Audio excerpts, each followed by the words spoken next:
Batay sa pag-aaral, ayon sa Council for the Welfare of Children o CWC, 2 sa 10 mga bata edad 5 taon pababa ay mga bansot o hindi akmaang laki para sa kanilang edad. Ang malnutrisyon o kakulangan ng nutrisyon ang pangunahing dahilan ng pagbabansot ng mga bata. Dagdag pa ng CWC, sa Pilipinas, nasa 7.6% ng kabuuang populasyon ng mga bata, edad 5 pababa, ay mga malnourished. Kahirapan ang pangunahing dahilan ng malnutrisyon. Mas lalo pang naging hamon ang naturang problema ng dumaan ng COVID-19 pandemic na nagpahirap sa mga pamilyang Pilipino, lalo na sa usaping kita at pangkabuhayan. At para makaahon sa kahirapan ng ibang pamilya ay nasasadlak sa sexual trafficking, abuse at child exploitation. Ang Pilipinas ay isa sa mga nangungunang bansa sa buong mundo patungkol sa online sexual abuse and exploitation of children o SAIC. Sa pagtugon ng problema sa malnutrisyon, kahirapan at pang-aabuso sa mga bata, nakasentro ang tema ng ika-31 taong National Children's Month sa Nobyembre na Healthy, Nourished, Sheltered, Ensuring the Right Life for All. Target ng CWC, katuwang ang DSWD, DOH, National Nutrition Council, National Youth Commission at iba pang ahensya sa gobyerno at pribadong sektor na palakasin ang kamalayan ng publiko. Kasama na ang pagpapalakas ng ugnayan sa iba't ibang ahensya ng pamahalaan at komunidad, lalo na sa usapin sa pag-aalaga at pagprotekta sa mga bata. Nakikita natin na mahalaga talaga yung collaboration among government agencies and other stakeholders at yung forging partnerships. Dahil yung iba't iba nating mga ginagawa, kapag talagang nagsasama-sama tayo, we could amplify collective impact.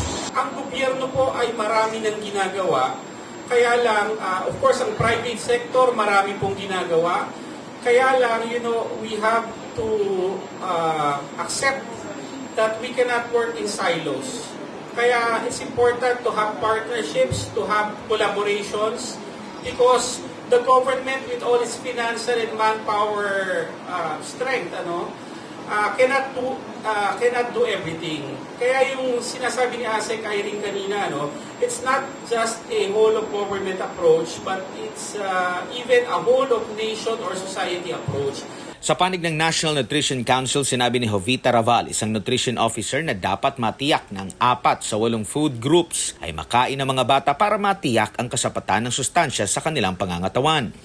Actually, 8 food groups po yun pagdating sa pagpapakain ng bata. Una, yung pinaka-staple food, which is yung essentially may lugaw ka or your rice. And then, meron ka meat or your protein source. Pangatlo, yung itlog. Pang-apat, yung vitamin A-rich na fruits and vegetables. Other fruits and vegetables.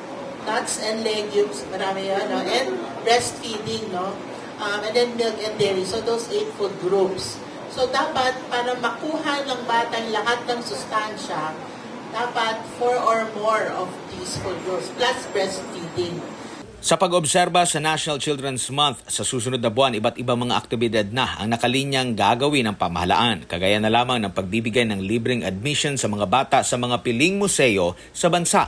Libreng sakay sa MRT-3 para sa mga grade school hanggang senior high school sa unang linggo. Magkakaroon din ng malaking parada sa lungsod ng Valenzuela sa Nobyembre 6 bilang kick-off ng selebrasyon. Sa ikatlong linggo naman ay ang National Play Advocacy Week kung saan magsasagawa ng play fair sa Pampanga ang CWC. Hinihimok naman ang mga paaralan at lokal na pamahalaan sa buong bansa na maglunsad ng pambatang palarong Pinoy na magtataguyod sa mga tradisyonal na larong Pinoy, sports at iba pa. At sa ika-4 na linggo naman ay gagawin ang ika-6 na Conference on Parenting in the Digital Age. Tatalakayin sa naturang aktibidad ang impact sa kalusugan ng labis na paggamit online at gadget ng mga kabataan. Gagawin naman sa Nobyembre 28 ang formal na pagtatapos ng selebrasyon kung saan magbibigay rin ng pagkilala sa mga natatanging individual at grupo na tumutulong para sa kapakanan ng mga bata.